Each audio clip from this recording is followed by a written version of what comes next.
Объясните, лошадь кому принадлежит? Кто вам Лошадь взяли?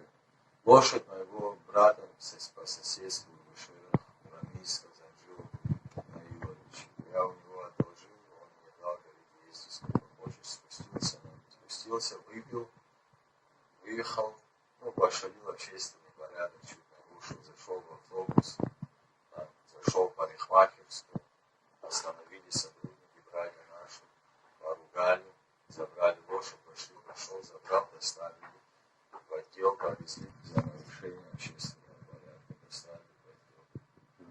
Причина, по которой вы нанесли множество ударов лошади? Причина упрямилась лошадь, шла за поедом. Упрямилась просто. Оттуда уехал, поднялась, обратно ехал, спускалась сюда. Так, сам этих животных, самому ужал. Ногами, руками? Да, ногами. А куда вы били? В область живота, так, сзади, по жопе ударял, сильно ударял. Вину свою признаете, потому что жестко обращались с животными? Да, то, что неправильно